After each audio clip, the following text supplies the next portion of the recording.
All right, so Pope Francis passed away. And if you were like me, you've been hearing an awful lot about these prophecies of Saint Malachy. And yes, it is Malachy, not Malachi. If you haven't, just a basic summary, these prophecies basically say that Pope Francis was our last pope and that the world is about to end. So, scary stuff. Let's talk a little bit about it. Just so you know, Saint Malachy, he was born in 1094 in Ireland. His biggest deal about him that I could find was basically that he switched the Celtic liturgy to the Roman liturgy. He did quite a few miracles, lots of healings. There was a few dealing with fish, like apparently they were having a hard time catching fish because they had overfished, and he wanted to spread the gospel, but they weren't listening. So he's like, fine, here's some fish. Now can you listen to what I'm saying? So there was fish miracles. And there was also a miracle where he killed a knight that had been an adulterer. I guess he said, you're an adulterer and you're going to pay for that and you're going to die. And then the knight went and yelled at the woman he was with, and the woman told her brothers, and the brothers like came out and killed the man. And everybody was like, oh my gosh, that happened really fast. You killed him, and that was a miracle. Anyway, Saint Malachy was very good friends with Saint Bernard of France and traveled to see him at least a couple of times, and actually died in the arms of Saint Bernard in France.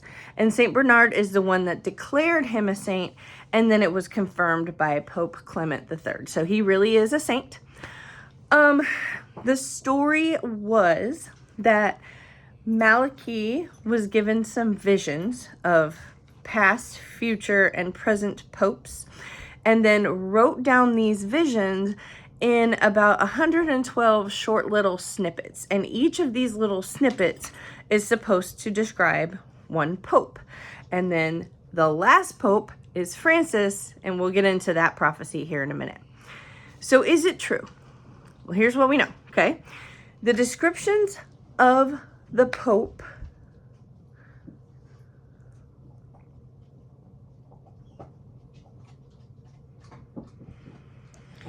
So after Malachy wrote these descriptions and this prophecy, they were lost for 400 years, and then in 1590 they were found in the Vatican.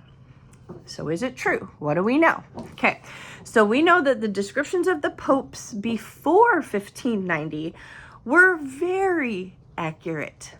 Okay, the descriptions after, not so much, though I will say that there are a few that are kind of strangely and eerily accurate. So for example, the description for Pope John the 23rd was de sutore osseo, and in English that means the bony shoemaker. Well, that pope's father really was a shoemaker, and their real last name was Ossa, which means bone. So he really was a bony shoemaker, which is a little eerie and strange. Another one was Pope Urban VIII's description. His description was Lilium et Rosa, and his family crest was full of lilies and roses. So another weirdly accurate one. We also know that in 1590 they were at work electing a new pope, and the prediction for that new pope translates as from the old city. And one of the front runners for pope at that time was Girolamo Simoncelli, who was from Orvieto, or Urbs Vestus in Latin, which, you guessed it, means old city. He was not elected pope, so that prediction didn't really come true, but we can kind of see how maybe that was meant to sway the election in his favor. Okay, so what about the current pope? The current pope was Francis, or, you know, the recently current pope. And the prophecy for him is a little bit longer. I'm going to read it to you. It says, Peter the Roman, who will pasture his sheep in many tribulations, and when these things are finished, the city of 7 hills will be destroyed, and the dreadful judge will judge his people. The end.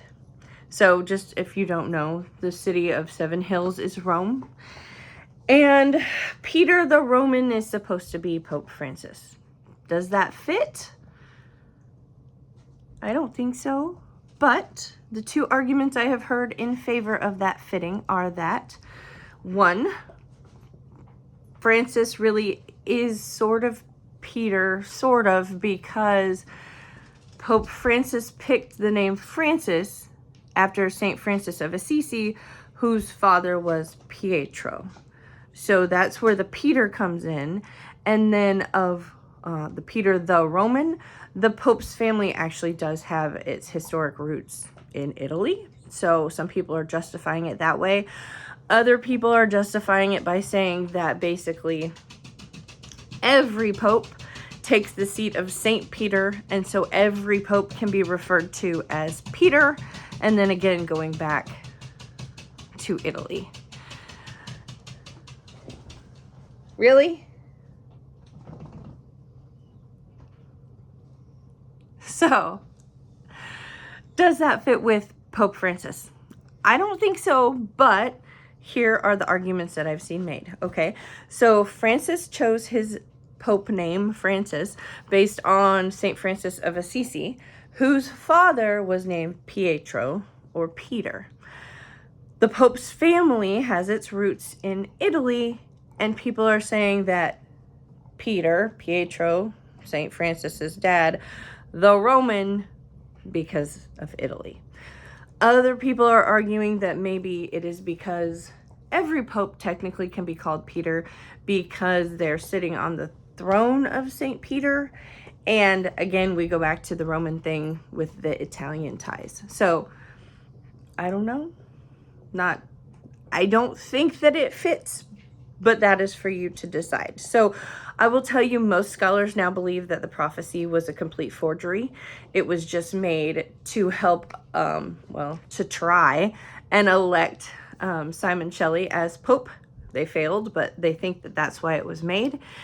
And I will just throw in there, if you are of a spiritual mind, right, we are supposed to judge prophecies based on how they relate to Scripture. And I would just point you to Matthew 24:36, and that is the section of the Bible that it's talking about kind of the end, right?